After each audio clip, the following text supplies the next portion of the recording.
So I'm replacing my R1200 GS handguard, and as you can see, I made a little slider. Actually busted. We're gonna unscrew this one. Well, let me take this out. I'll get back to you in a second. We've got the inner handguard and the outer one.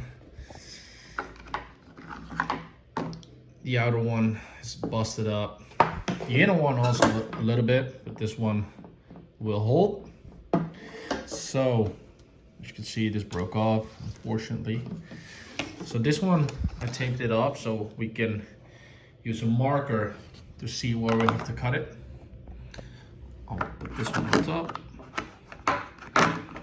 As you can see, now we can mark this, and then we just use a saw, small steel saw, and then we'll saw it off. I'll show you the result in a bit. All right, as you can see, we marked it up where we need to cut it. We'll just use a normal hand saw. Got a scuffing pad to clean it up once you get rid of it. That's basically it. So I'll make sure that gets off, and when that's done, I'll come back to you guys. So as you can see, we just cut it off, nice clean cut.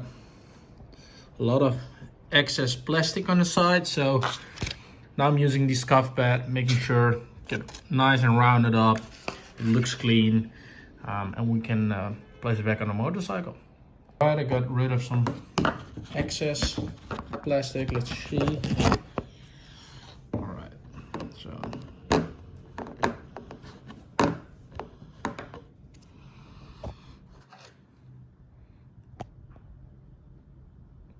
I mean, it's not the most beautiful, scuffed up. This is just a 320 grit. I think I have to get a 600 grit to smoothen it out a little bit more. But for now, that's fine with me. Let's see how she fits over the inner guard. Hell yeah. Well, I like that. All right, so that fits smooth. Now we only have to go for the inner side.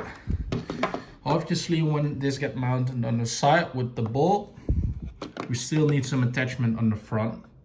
So over here, you can see a little bit of scuffing going on there.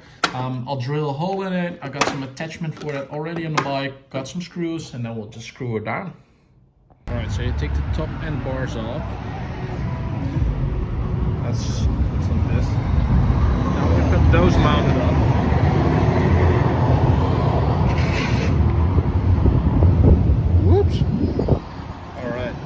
Let's see if we can drill some holes in there. All right, so what you need for this is some kind of spring ring, because if you don't have that, as you can see, the bolt will just go through. So it's like almost the same size of the bolt.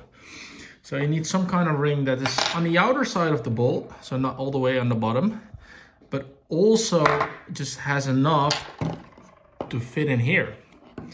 So I found some spring rings. Maybe you guys can find something different. I didn't have the time or the resources to find a good one. It's not the best, but it works. So place this